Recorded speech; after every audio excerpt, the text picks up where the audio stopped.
ना गावठाणा जायचं असेल तर आपली पायरी ओळखून बनाव त्याला. याने पूस लावली, कोणाला पूस लावली ते मला काय ठाव नाही. आणि आम्ही रीतकडे जरी असलो तरी शेकड्याने गाडगी भरती करून त्याच्या दारात घातली. त्याचं काय? हे तुमच्या डोक्यात यायचं नाही. रात्री सांगतो गुरुवाला वाड्यावर पाठवा. तुम्हाला नसते आमच्याशी विचारायला कोणी सांगितलं?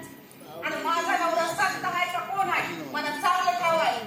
शिव शिव शिव शिव शिव हरिभक्त चित्तू बोलत हा अपमान. अगं जीव आवड नाही तर अनर्थ घडेल. तो भगवंत काय मोक्षाला धावून यायचं नाही. भज गोविंदम भज गोविंदम. चला बुवा आपण वाड्यावरच जाऊया. चला चला तुम्ही चला, मी आलो. तुम्ही बी चला, धनी आल्यावर या.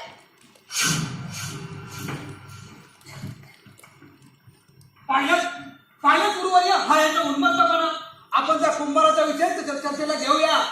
मला सांगतो याशिवाय हा काय जागेवर यायचा नाही.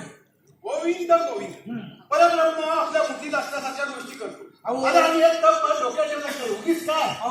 म्हणून तो मेंदूचा अगदी चेंदा मेंदा झालाय. चेंदा मेंदा. अरे माझ्या मेंदूचा चेंदा मेंदा नव्हे, मेंदू ज्ञानमय झालाय. तुझ्या का दगा नव्हे. भज गोविंदम भज गोविंदम म्हणजे परब्रह्म झाला असं म्हणायचं. अहो तो गोरोबा शेतकऱ्यांना अन्नात जमवतो आणि म्हणे कीर्तन करतो. कुंभार मानस सरोवरा गेली वायस होईल का तो राजांश. कुंभारला तो कुंभार कीर्तन कशा नाही कपाळ. पण काय भाग्य असं महानायिकेचं. पाहिलीच ना पाहिलीच नाही काढणं.